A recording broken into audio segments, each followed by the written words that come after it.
In the heart of Colombia, nestled among the Andes Mountains, lies Medellin, a city once synonymous with beauty, culture, and unparalleled violence. This is the city that birthed one of the most notorious figures in modern history, Pablo Emilio Escobar Gaviria. Born on December 1, 1949, in the small town of Rionegro, Pablo Escobar grew up in a modest household. His father was a farmer and his mother a schoolteacher. From a young age, Pablo exhibited an ambitious, if not rebellious, spirit. But no one could have predicted the scale of his future empire. Escobar's path to infamy began with petty thefts and scams. As a teenager, he sold fake lottery tickets and smuggled contraband goods. By the early 1970s, he had entered the illegal drug trade, capitalizing on the rising global demand for cocaine. Pablo was always thinking big. He wasn't just a dealer, he was a visionary. He saw what others couldn't, the untapped potential of the cocaine market. By the late 1970s, Escobar had established the Medellín Cartel, a network of suppliers, distributors, and enforcers. His operations spanned continents, making him the wealthiest drug lord in history. At its peak, the cartel smuggled 15 tons of cocaine into the United States each day. With billions of dollars at his disposal, Escobar built a life of unimaginable excess.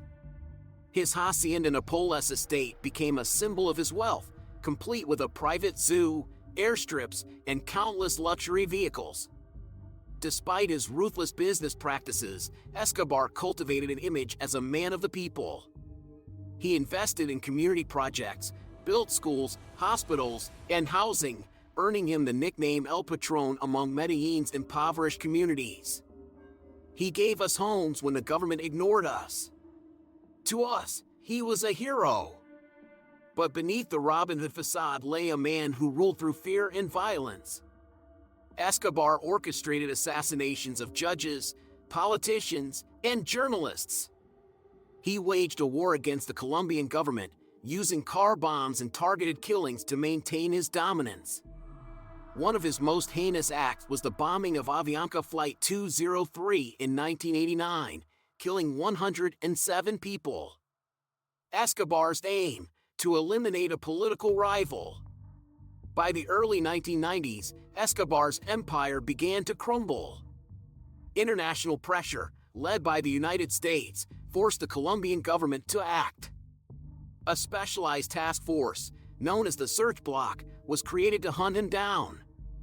In 1991, Escobar negotiated his surrender, agreeing to serve time in a self-designed prison, La Catedral.